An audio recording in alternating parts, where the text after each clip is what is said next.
1988, the Nike Air Trainer SC in a luxurious brown, white, and navy blue colorway. We gotta swap these with a retro pair, and boy, it's gonna be a tough one. Let's get into this.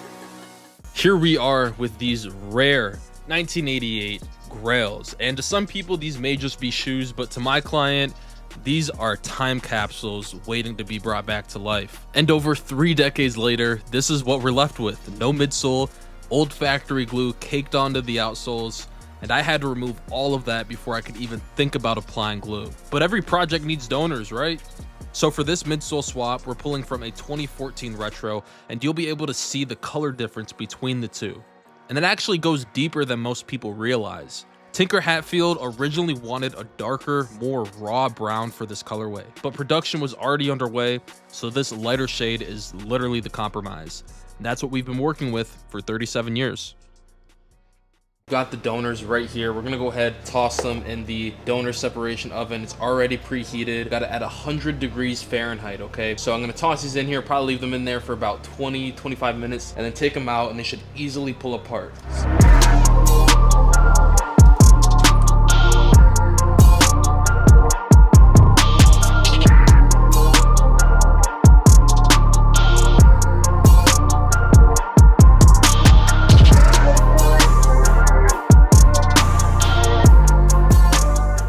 Now that the donors are apart, we're moving into prepping the uppers. Using my X-Acto knife, I'm gonna be very careful not to go above the glue lines, because if I do so, it'll throw off the alignment, and if that alignment is off, nothing is gonna sit right when we bond the shoes back together.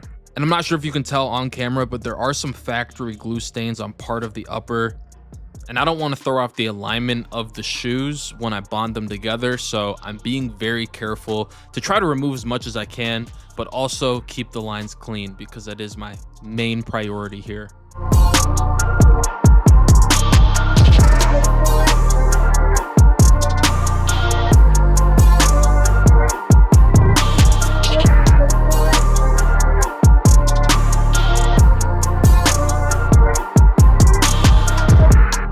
Now we're into the most important aesthetic part of this whole restoration, matching that midsole paint to the original 1988 color. As you'll see, I started with a base that I felt was very close, and then added a little bit of black to darken it up, and it honestly came together without too much trouble. It was a very straightforward paint match. But the prep work before the paint is just as important. I made sure to clean the midsoles, proper adhesion to them, and not cutting any corners that would jeopardize the quality of work. For the white portion on the bottom of the midsole, I'm going with a buttermilk premix that I already had to give these midsoles that aged look, and it ties in perfectly with the uppers too. Keeps everything cohesive and true to what these looked like originally.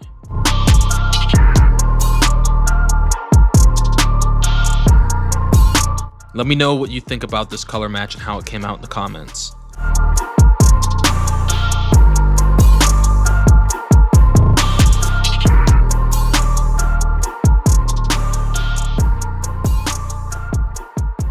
And now we're into the final steps. We got this glue applied, we're gonna let it cure, and then bond everything back together.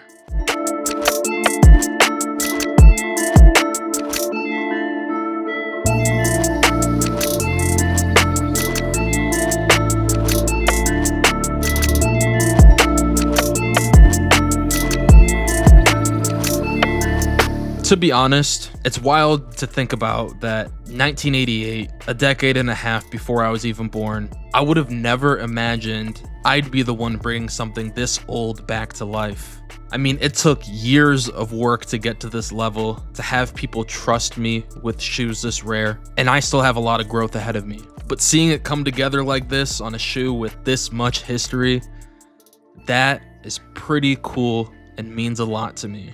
And to everyone watching and supporting, I appreciate you. I really do. I see your comments, I see the likes, I see the support, and the channel wouldn't be growing without you. Now let's wrap this up, bond these guys together, stitch up the toe caps, and close this one out for good.